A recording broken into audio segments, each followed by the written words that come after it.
It is a movement because it's the beginning of changing the conversation and changing the narrative around hormonal health and especially around women's health. We're trying to slowly change one woman's thought process at a time. More and more women who see this need to denormalize what society has taught us and start recreating a proper standard of care for women made by women who have been dismissed by the society, I think is the goal. So our goal is just like start the conversation. And then Yeah. hopefully a lot of women can start jumping on, then like they run wild and start making changes of their own. But yeah, that's the goal.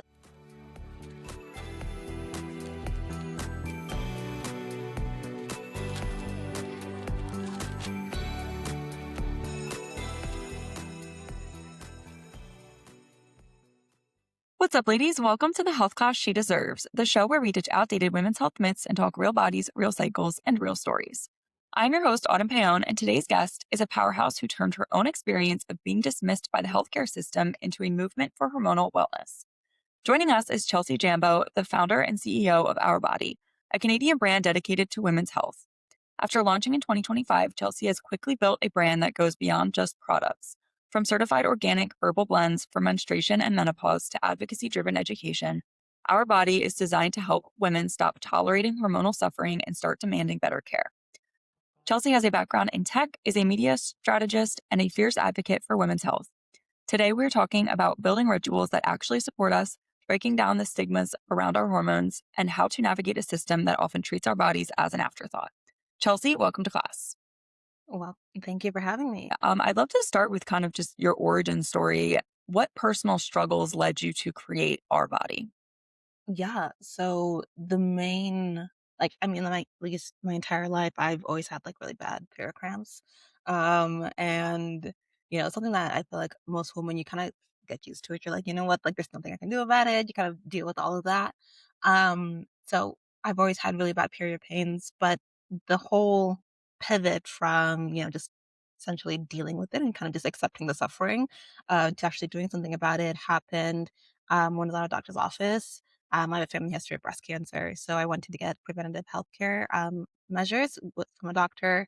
And at that point in time, I was 24 years old, and I was like, "Hey, family history, can I anything?" I was like, "Can I get Mhm. some tests done? Can I get like, whatever is available to my age or essentially to me, right now in the preventative world, I'd love to have it." And this doctor was like so stuck on my age. He's like, "You're 24, you don't have breast cancer." And I was like, knock on wood, in this moment, I do not hope I have breast cancer. That's not what I'm here. But, there's a history going on right now. I just want to see what preventative healthcare stuff I can do. And he's like, no. He's like, "You're 24, you don't have breast cancer." I'm like, once again. Like, so it was this whole doctor's appointment. I was like back and forth, debating, negotiating. Like I was like, like bargaining with this doctor. I'm like, what can I get? Like there's some things he's like, no, I'm not getting me. Like, I'm not signing off on the blood work. I'm not signing off on this. I'm not signing off on that. I'm like, Lord. So it was a very, very frustrating doctor's appointment. And the one thing that absolutely aggravated me, but turned our body into our body was the last thing he said to me.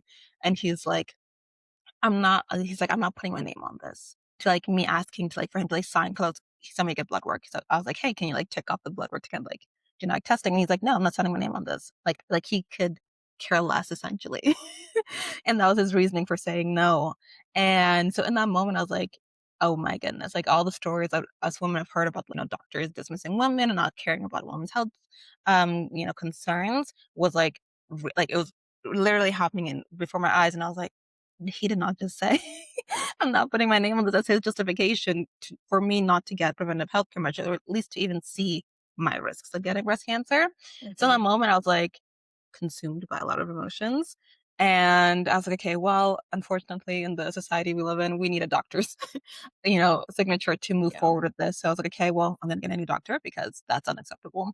But in the meantime, I'm like, what can I do to help myself? Because finding a new doctor who actually listens to you is a whole other journey on itself. So I was like, okay, well, I don't know how long that's going to take. So I'm not going to sit here and do nothing. I want to do something about it. And I started looking into my own health and understanding my body better and essentially prepping myself because my mentality was if I do get breast cancer down the line, I want to make sure my body's at the best foundation it can be. So, eating healthy, working out more. And then I started going down on the rabbit hole of my hormones and looking at, okay, well, my periods are quite literally like having me throw up every, every single month. Like they're that bad. And, consuming pain relief medication every prescribed like 4 to 6 hours is, like, not good for my body. Also, so I'm like, "Okay, if I remove that element of quote unquote pain relief, I need to somehow support my body because I'm not gonna go through my period without some sort of pain relief measures." And that's essentially how I started going down like our body, looking at natural pain relief solutions, looking at teas. Everybody always says, "Oh, like try raspberry leaf tea, try chamomile tea." And I'm like, why don't we just have like one tea that like Mhm. targets all of the symptoms? So, that's how I started creating our body. And essentially, the best way I can describe our bodies, teas are, like cold and flu medicine, where it's like, you take your blood cleans and it's like for cough, fevers, flus, and things like that. That's essentially how our body works. It's, one tea that targets cramping, bloating, digestion, sleep, and like all these things. So that was the whole ethos behind all of it because I was like, listen, if I'm gonna remove something, I need something that targets everything because, my period is different every single month and it really is all over the place and all fluid. So I want something that Yeah. could be fluid within my body's fluidity. And yeah, that's essentially how I created our body and how we got here. Yeah, and just a quick question, are those teas, like, you drink them every day, or are they, like, specific to certain parts of your cycle? Yeah. So there's I wouldn't say there's no right way of doing it. So, with me and my team of herbalists and specialists, they always recommend the best way to kind of drink the teas is every day, so that your body gets used to the properties of the teas and they kind of stay within your body. I drink them personally, like when I get my period.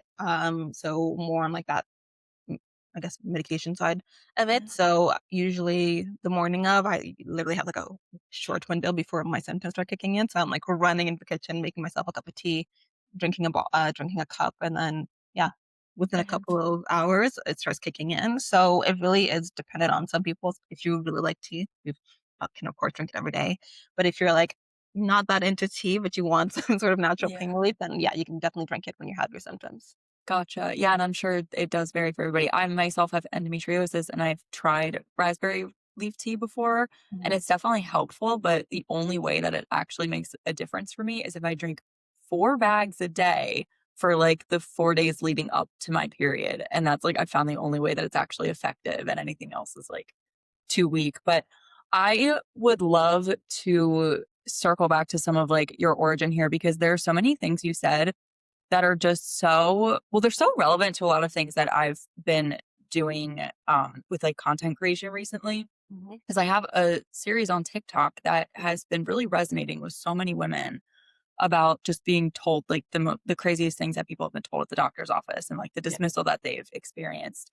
And there are quite a few other stories that I've read where they were basically told that they were too young for a mammogram, Yeah. even though they had history of breast cancer. And then there was even like one person who was like, I went to my GP and or my gynecologist or something, they found a lump in my breast. And they were like, you should get this checked out. And when they tried to, they basically were like, well, no, you're too young. Yeah. And they're like, like, Yeah, no, that's my current my current struggle right now because, um, with the new doctor that I able was able to find, he like, with discussions, I was like, "Okay, hey, like, here's some issues going on." I'm like, so he sent me to get a ultrasound done, and I have lumps in my breast right now. So now I'm in phase 2 of like, okay, now let's get the biopsy, let's figure out what it right. is. But Mhm. that in itself was like having to like find a doctor who was one like so him like it's a constant thing that I've heard with the doctors that I've talked to, especially when it comes to like breast cancer. He's like, "Oh yeah, well you're too young," and he's like, "Well, like statistically speaking," and it's always statistically speaking. They're like, statistically speaking, breast cancer doesn't start affecting women until like, they're 30, like so the late 30s, 40s. You're fine. You're nowhere close to that, and I'm like, okay. I get statistically speaking, there's like an average. However, cancer does not discriminate. Like kids have cancer. So I'm like, why is it the fact that I'm in my 20s? It's so absurd for me to even think about the potential risks that I could have, especially with the history of breast cancer. So yeah, that's like the one thing currently that I'm navigating that's aggravating me. I'm like, Yeah. okay, at least check me. Like if it's like genetic markers, I'm like, whatever is like the easiest way in a like on a medical standpoint to kind of take off. I don't have cancer and I'm at risk do it. But I Uh-huh. think to like for me at least, it's the ignorance of not doing anything and then still saying, "Well, no, you're too young." And I'm like, Yeah. unless you have X-ray vision, unless there's like some other way where you're like 100% certain I do not have Yeah. breast cancer, or or I don't have genetic markers, like I don't think that's a valid reasoning for doctors to be like, "Oh, you're too Mhm. young." I'm like, okay, well, you tell that to kids who have cancer and tell them Yeah. that they're too young or Right. whatnot. So it's insane.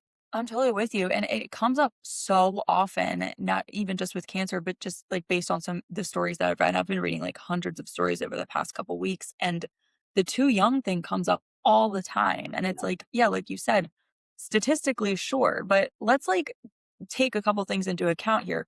Who are those statistics based on? Yeah. Mostly white men. The Yep. data is mostly based on white men.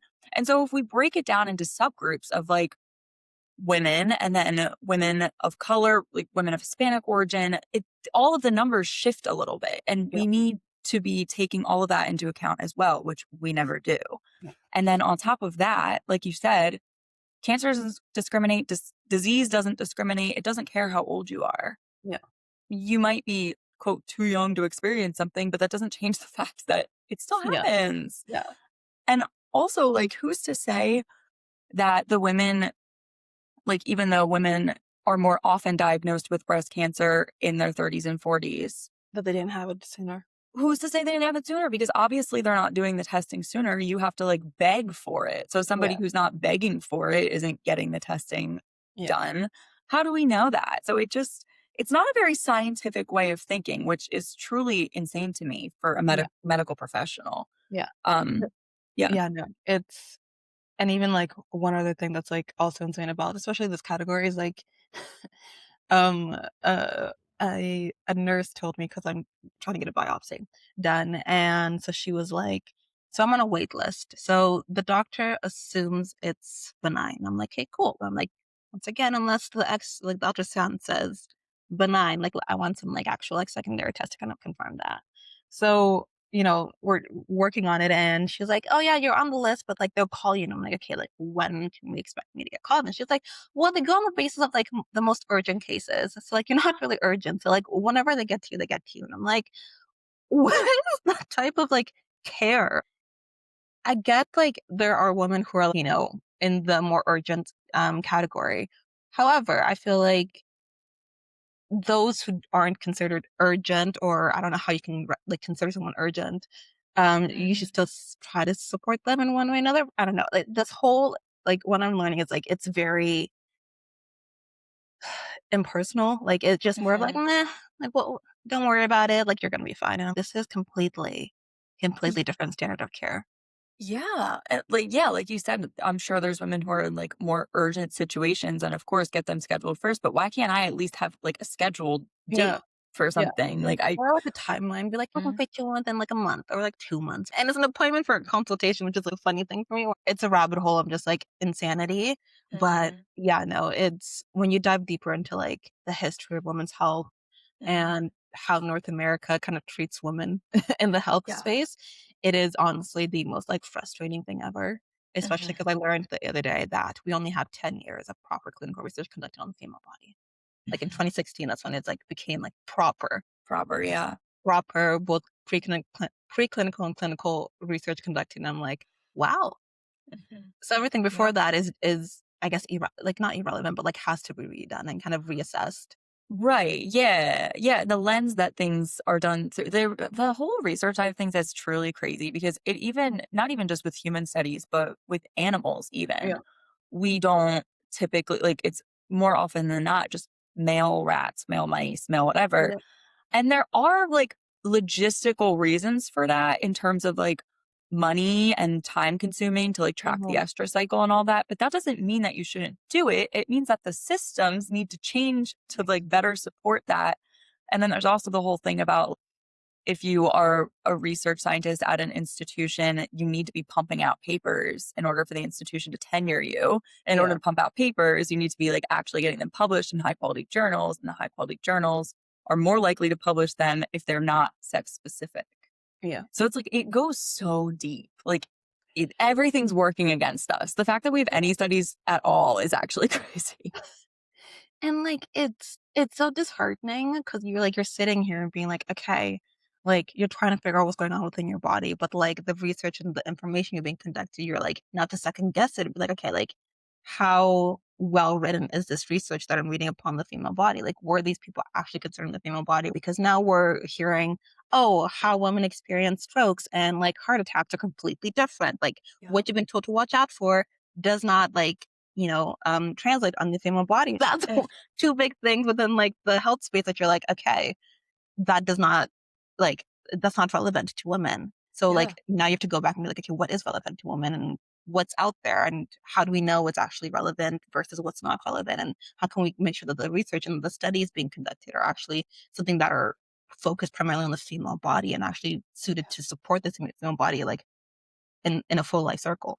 Yeah, absolutely. And kind of bringing it back to the hormonal cycle and periods as well, a woman will come in with a very real problem and it's like, it must have something to do with your uterus. And it's like, Yeah. are we still living in like ancient Greece and talking about the wandering womb? Like, this is truly Truly. insane. Yeah. And Yeah. I'm curious if you, because obviously you're having these like struggles with the breast cancer saying and getting a biopsy and everything.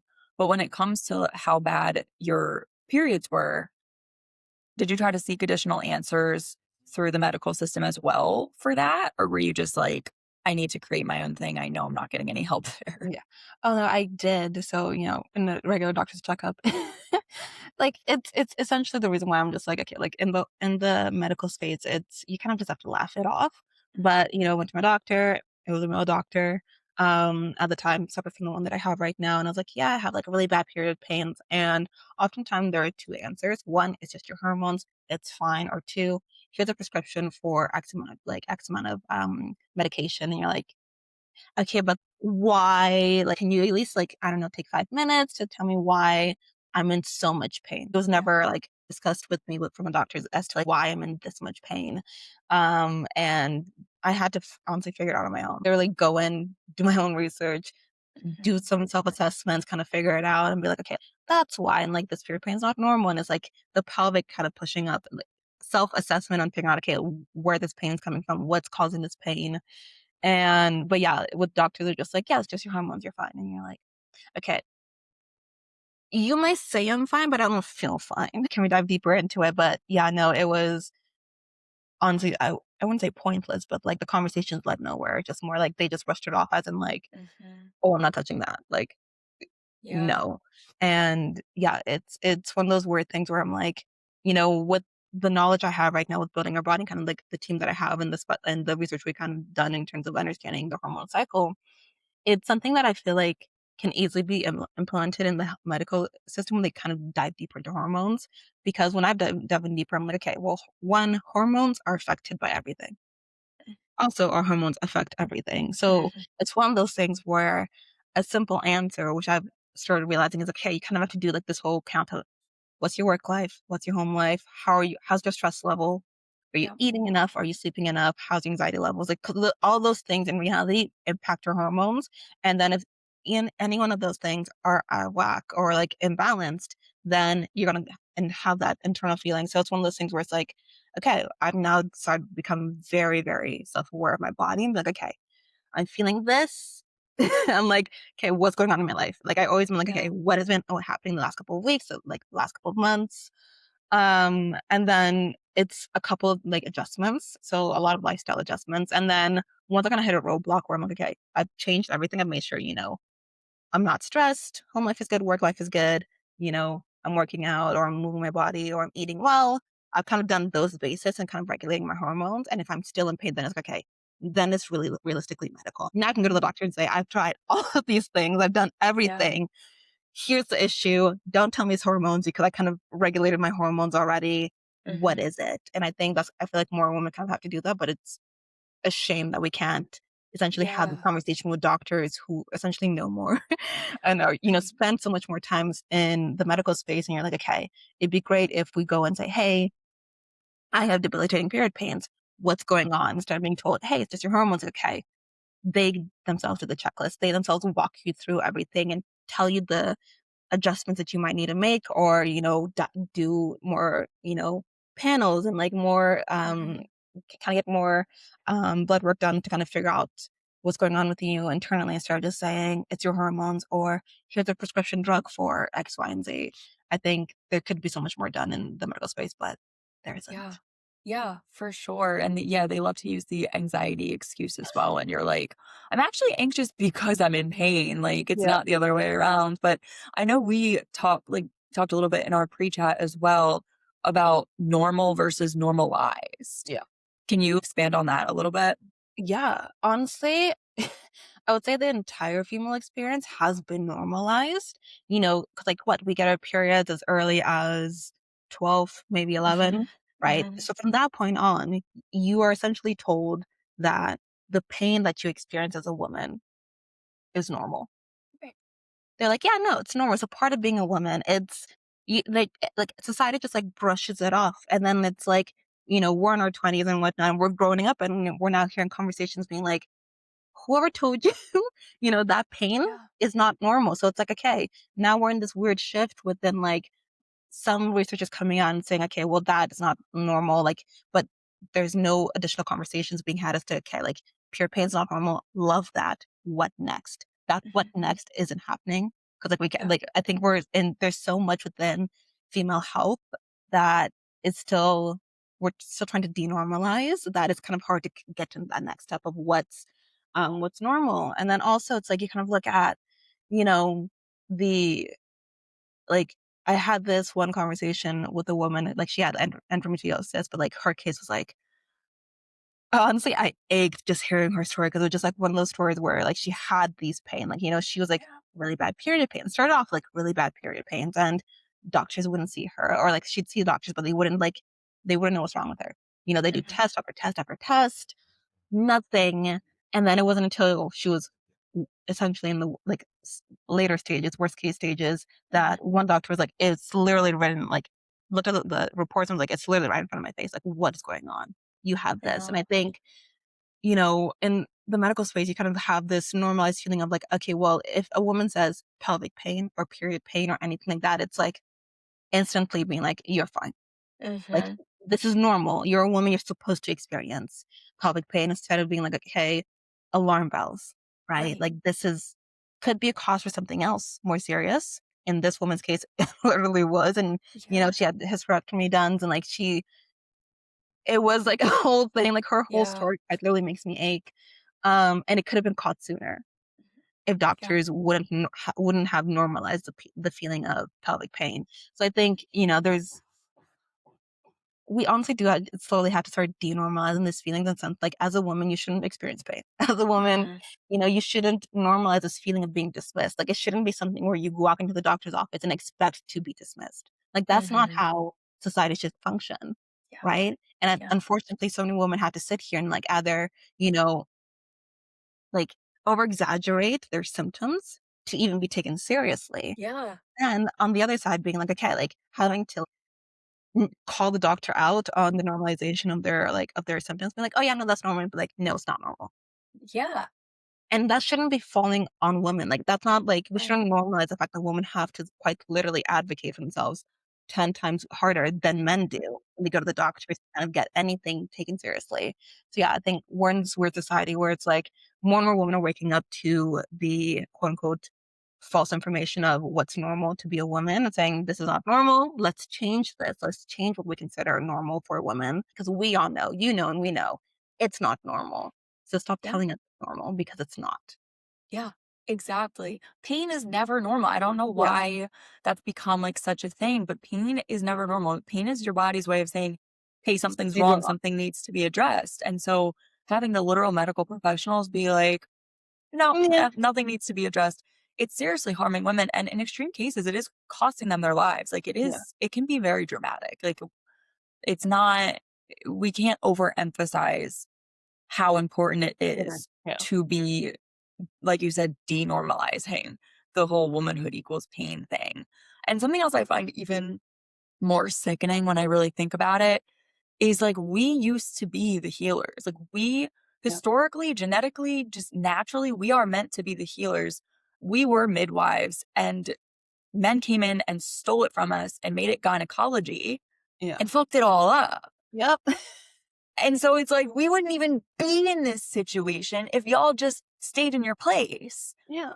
So it's Like, like, yeah. yeah, Mhm. no, honestly, like, I completely agree. It's one of those weird things where you're just like, even for me sometimes, I honestly go on a hunt to find a female doctor just because 'cause I'm like, she Mhm. gets it. Fortunately, because 'cause I've had 2 different like, situations where it's like, you have a male doctor who's so ignorant, who's like, he honestly does not care, Yeah. about the whole female experience, and then you have some male doctors who are like, "You know what? I will humor you. Mhm. I will humor you. You feel this way, let's figure it out, and if you're not, then, like, what's the harm?" Honestly, what is the harm in just humoring women? Right, like, why is it so difficult to just order a test? Like, you're not Yeah. paying for it. Yeah.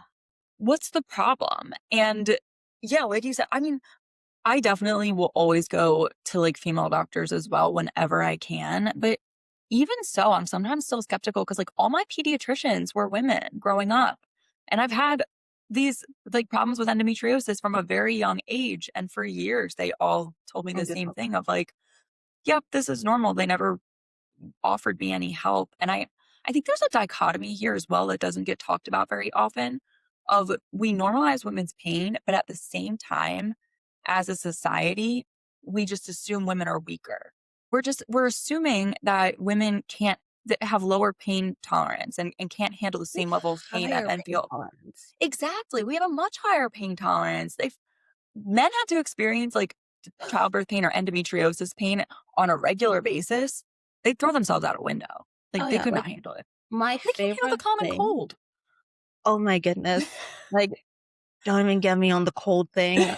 I know, like, some guys are gonna be like, "Well, it's the man cold and, like, it's different." I'm like, "You know what? For argument's sake, fine. It is a man cold. You guys do experience it differently, but how often are men sick compared to, Mhm, women?" It's an entire life struggle, mhm, from the moment you get your period as, let's say as mhm. early as 10, right? Right. Up until as early as 35, that's when perimenopause, like 35, 40s is Mhm, like when perimenopause starts kicking in so from, let's say 10 to 35.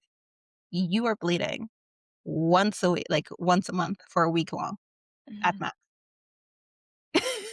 for that time period. From 35, let's say you enter perimenopause early, from 35 until it really depends. Let's say like you enter perimenopause for however long that period is for you, right? mhm, And then you enter menopause. Like, mhm, but in the middle of all that, you get pregnant. Let's say once you get pregnant. So you go mhm, through 9 months of pregnancy, then you go through labor. mhm. Labor itself is a whole other beast in itself. Right. And then you go through postpartum. Right. And so so like, when men are like women are weak, and I'm like, I would love for you to live in a woman's shoes for just like 1 year. Mhm, For 1 year, try having your period every single mhm. month. And you're not like the girlies who don't get period pains. 'Cause I envy those women who don't have Yeah. like these symptoms. But like you're an average woman who gets some period pains, mood swings, whatever, for a Mhm. full 12 months. Mix in after that, you get pregnant. I would love to see men going through pregnancy and then go get into labor. Yeah. Go birth a child. Yeah. And then you tell me if women are weak. Mhm. Because, like, like, the funny thing that I see right now is, like, those videos of, like, men taking the period simulators. Yes. That, honestly, I'm like, I love it. Because I'm Same. like, "I'm sorry, women are weak, what?" I'm like, "You try going to level 10." 'Cause the average is, like, most women are at level 7 for that. Right. Like, you Yeah. see them at, like, 3, they're already down, and, Mhm. like, they're trying so hard to go into 7, but, like, you can see them Yeah. physically in pain. Yep. But, like, women operate on average at level 7, and we're going to work, we're going to the Mhm. gym, you know, God forbid they have kids, you're taking care of your kids, you're making Yep. dinner, like, you're running errands, you're still a functioning adult, and I think that's one thing where a lot of people forget in the conversation of, like, womanhood. I'm like, "Hi, like, we navigate pain on a whole other level, but we still go through life." Like, we're not given, like, sick days. There's not, like, Mhm. unfortunately, there's like, "Oh, like, you're on your period, here's a day off." Like, you don't get those days off. Right. Like, you still Yeah. have to function. Looking at pregnant women, they're functioning at, like, Yep. 6 months pregnant with a bump on their belly, Yeah. like, fully ready to pop, Yeah. and they're still functioning in Yep. society, right? And then, you think about women who give birth, right? After a couple months of bed rest, they're up and at 'em. They're like, they're still healing internally, but they're still doing things slowly. So I'm like, at no point are women given the ability to rest, but Yep. we go through so much. And this notion of like women are so weak, I'm like, no, Nope. we're Yeah. stronger than men, but we don't have the egos to constantly rub it in men's face and like, oh yeah, like we're stronger than men. We're just like, you guys could never. Exactly. Like, Yeah, just never. exactly.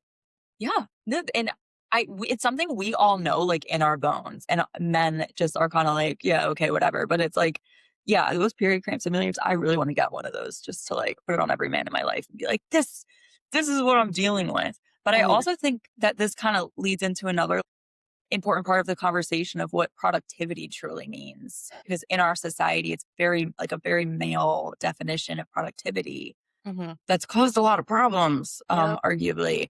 And I know you have a background in tech as well, which is very male dominated. And as you said, like you've dealt with period pains like pretty intensely your whole life. And um, that kind of like having to mask, basically, I think it's something that a lot of women are very familiar with Yeah. of operating in a man's world while having to like come off as strong because like we've been saying women are viewed as weaker and so any little sign of quote unquote weakness Like, that a man might perceive like could be used against you and you just have to constantly be vigilant about that. What have you learned just with your work over the years and with dealing with these period pains? What have you learned about how society views productivity and how like women fit or don't fit into mm, that? oh my goodness. Like, you know, with working in a male dominated field, you learn really quickly that the workplaces are really like, we always said they're not suited for women. Yeah. But being, I was like young in my 20s, like being in that workplace, you could count the amount of women, you could fit us in like the a boardroom and be like, okay, like this is the amount of women that are in this, like at least in this office. Mhm. And I learned very early on that, I was lucky in the sense where the men that I worked with and like my boss was a male, um, great. They were the men who Good. were like the random few who were like, okay, like I get, like, I don't need details, but I get it. And I was Good. lucky and fortunate to have that. But I had like fellow colleagues who were, who also had male bosses in different departments, and they were like, like you essentially like you have you learn really quickly how to mask your pain.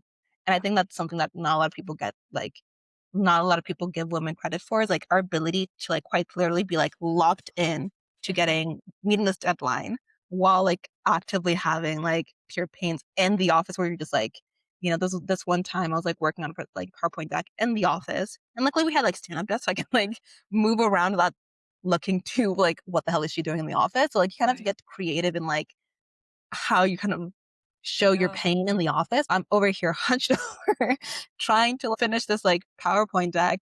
And I'm just like, and breathe in and you hear footsteps and you're just like standing back up and you look properly normal. And you're just like, so this game of like, you're dying, but I can't show it because people are like, what is wrong with her? And literally, do they know you're quite literally in the most pain you are like possibly are in? And, so that was like one thing that I learned. You just learn how to really mask your pain. And then in terms of productivity, it's a cycle. I think there are certain times like, like cycle syncing to your work schedule is something that I also got really like good at. Is like, there's sometimes I'm like, I'm really not feeling like doing any computer work. So it's like, okay, I'm gonna do something else. Like, so it's like pivoting my Yeah. workload based on like my mood. And still being productive in a sense, but like knowing that I'm like, listen, I am not thinking it straight right now. Do not have me like writing anything. Do not have me working Yeah. on any like decks, writing reports. I quite clearly cannot. Yep. Um, but like doing something else that would benefit me. And then, the the perk of also having like access to women who've been in this field much longer than me and who are older women who've been in the male dominated field is the community of women. So like, the ability to talk with women. I'm like, hey, like, what's your experience been like? And they're like, oh yeah, no, like it's a sacrifice. And that's like the Mhm. one consensus that I've gotten from these women is like, yeah, like if you want to be a woman who thrives and who dominates in a male dominated field, you sacrifice a lot. A lot of them have had kids later, or they're like in this feeling of, I feel like a bad mom because I'm like working really late, or I'm not doing enough because, I chose my kids like soccer appointment instead of like working. So it's like this Right. internal debate of I'm not always 100%, but I'm expected to Mhm. be 100%. Yeah. But yeah, in that field, I think all the women that, you know, I had experience to and exposure to, we were all like very hard workers just because like you kind of have to be. Like there was no lazy woman there. Everybody had their own ambition from one woman to another. You can see like the level of drive and the level of ambition. And to some degree, it started off being healthy and then it started off being like, ooh, like you start feeling burnt out. Like it was Mhm. every single year, I think all of us were just like, vacation, vacation, vacation. We need a week away. It's one of those things like you see in the male dominated field that like, I would say by force, a lot of women have to have that drive and that passion because like, once again, you're in a male dominated field. And if you want to be good at your job, if you want to be seen as, the top of whatever field you're in, you have to Mhm. have that drive and have it harder than men and kind of push like, hey, I can do this, not better than men, but like keep up to the same level as my male counterparts. But yeah, no, I think the productivity side is one where you learn one, how your body operates and when to best position things. And then two, you're just sacrificing. You cover it up. You're not in as much pain as you think you are. Oh, you're fine. Oh, yes, I can take that on. Yep, give it to me. Like you just take on, take on, take on just Yeah. because you're trying to prove yourself and though like you don't need to in a sense. So yeah, Mhm. it's a whole study in itself. Yeah. Yeah. You're so right. Like the sacrifices, and it's so unfair. Like, why is that the world we live in? And imagine how much productivity could be increased if we had a more cyclical mindset in an office, leading the beginning of the cycle and the follicular phase, leading up to ovulation, all that. Like it's a really go, go, go phase. And then you kind of like start to tie loose ends and finish things up a little bit and have like a little period of rest and then go back into it. Yeah. I think productivity would be way higher. I think people would make more money, Yeah. but God forbid we do anything feminine, No. Yeah. Yeah, no. When I started implementing my workload based on my cycle and being like, you know what? I'm quite clearly not in the mental space or physical space to do X, Y, and Z. Let me pivot to something else that's like lighter on my um on my to-do list. I think that in itself also helped me like at least Mhm. appear better to like my boss and be like, okay, Yeah. Chelsea, you're all over the place. I'm like, I have to be. Mhm. Listen, I always joke around. I'm constantly bouncing off the wall. I'm like this project and that project. Yeah.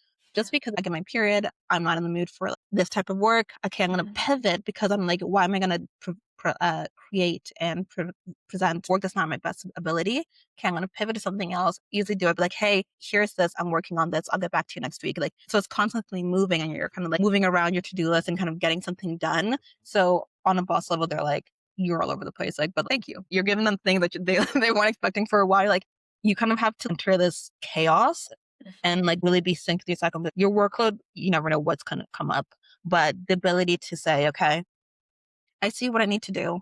Here's what I can do. Do it while you're in the capacity to do so. Send it off, and then work on the things that are taking you harder because Mhm. brain fog or the fact that you're quite literally lying in the middle of the office from your cramps. It's one of those things where I feel like if more and more women knew cycle syncing in the workplace, game changer. I think more and more women would be able to dominate the male industries, especially if they kind of tapped into this aspect of their cycle syncing.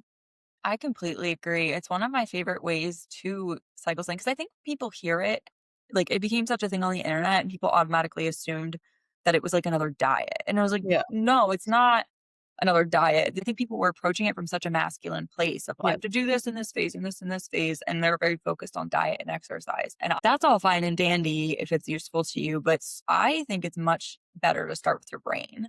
Yeah. And because your brain does change throughout the cycle. We do have, neuroscience research on that now, even. And we know how estrogen, or at least a little bit how estrogen progesterone modulate your brain and different circuits in the brain. And so you're primed for different things at different times. And like you're saying, like you just kind of have to figure out how your body works and how your brain works and enter that chaos, like you said, because it's going to look chaotic to everybody else. But for you, it's going to be something that makes sense. And you're going to get things done and you're going to be able to give your body a little bit more rest when it needs it. Mhm. And all in all, everything's going to be much more productive, much healthier way of approaching work, much more balanced. Yeah. So I completely agree. Cycle syncing in the workplace is a game changer. Even with the podcast, like I won't schedule interviews in my late luteal phase because I Mm, know that I just won't be focused at mm, all. Like I'll be completely out of it. I'll be anxious and I won't feel like having a conversation. And so I just don't do it. I'll keep them all for the beginning of my cycle and around ovulation. And then they save like editing and stuff for the luteal phase. So yeah, I completely agree. yeah. Yeah. No, that's so smart. Mhm. Yeah, and Um, so we are coming up on the end here, but just to bring it back to our body for a second, I think like we've been talking about in a world that really glorifies the hustle culture and this kind of male centric way of approaching things, it's very. I think there's such like a beautiful resistance with our body and just like a very like a slow intentional cup of tea mhm, to support your body. Um, and you describe on the website Our Body as a movement, a promise to create solutions for women by women rooted in transparency, community, and radical self kindness, which mhm. is so amazing. Can you speak a little bit about why these are such important pillars to your business?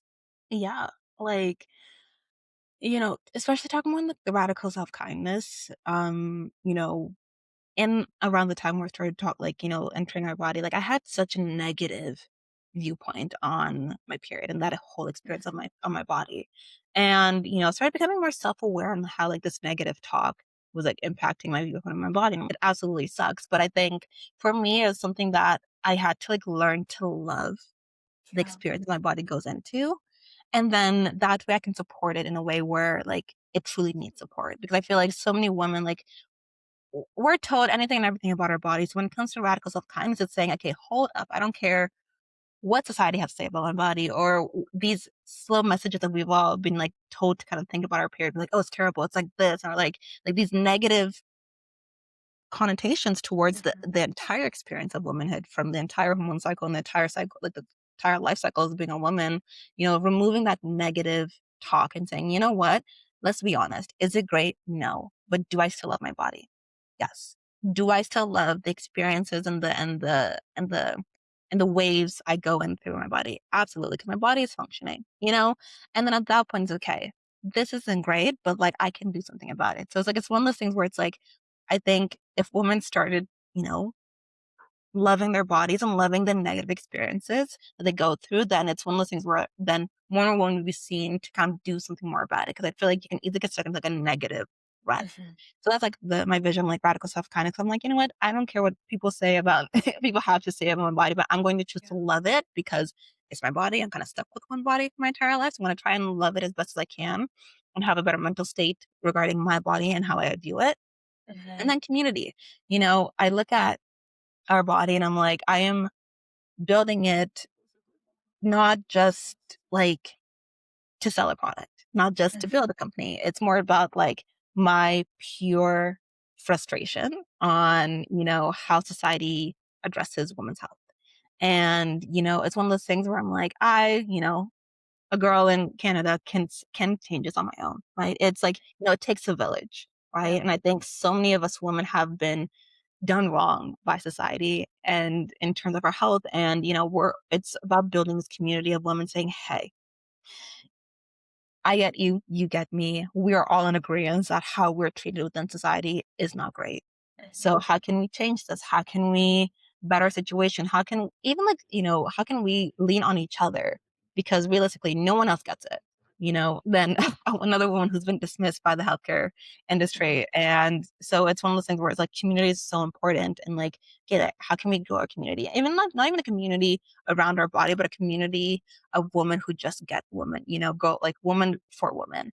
And in the Mhm. sense where it's like, you can rely on, someone who gets it to kind of lean on and talk about it. So I think community is a big thing in terms of our body, because like, how can we make change if we as women can't rely on each other? And then transparency is kind of one of those other things where I'm just like, me, it's a personal thing in the sense where like I personally love knowing as much as possible.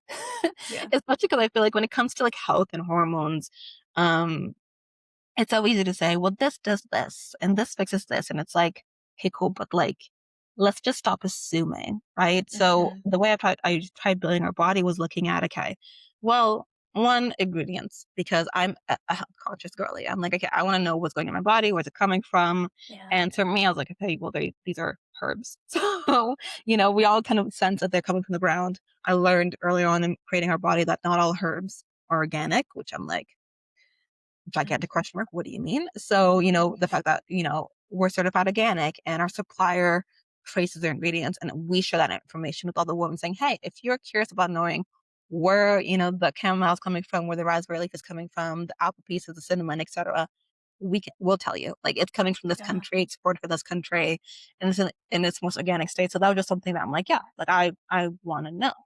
Yeah. And then also just diving deeper into like why we use certain herbs, so kind of like transparency and like, okay, well, you know, what like, I think it's one of those things where it's just like instead of just saying menopause support tea or menstrual support tea, it's like, okay, well, yes, that's what it is, but like here's how each ingredient plays a role in that support system.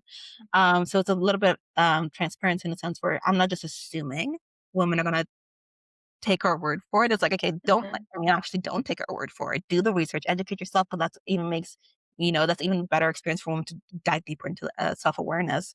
But it's like, yeah, here's the study on these different herbs and how they relate to the symptoms in each of these hormonal phases.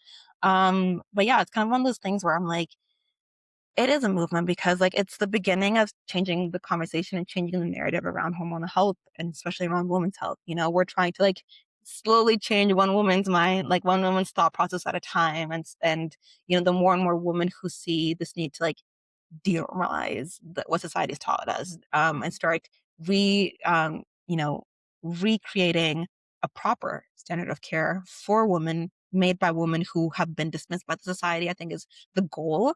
So our goal is just like start the conversation, and then Yeah. hopefully a lot of women can start jumping on. Then like they run wild and start making changes of their own. But yeah, that's the goal. It's not for the I mean, that's bad to say, but, like, it's not solely brand,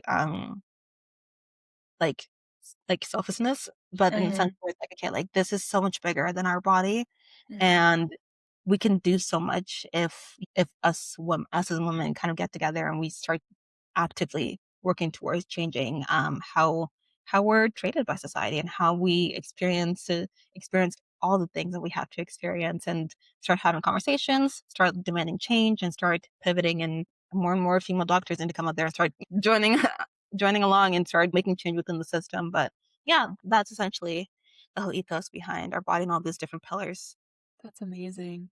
Yeah, and it makes vetting like, the transparency thing makes vetting a product so much easier because, like, I also know for me that I'm very particular about where things are coming from also because there's already so many endocrine disruptors and all these things, and obviously we can't eliminate all of them, but when a brand is, like, very forthcoming with, like, "Yeah, this is where everything's coming from, and this is, we're certified organic and it's traced and all that stuff," it makes it a lot easier for me to be like, to make me, buy a product because I'm like, okay, yeah, this is definitely going to support my body. Especially with tea, it's very, you never know. There are a lot of brands out there where it's like, and there's like the tea bags made of plastic and yeah, Yeah. it's probably doing more harm than good. But also the radical self kindness component, I think, is really beautiful because that's something that I've talked about a little bit on like social media and stuff, but I very much relate to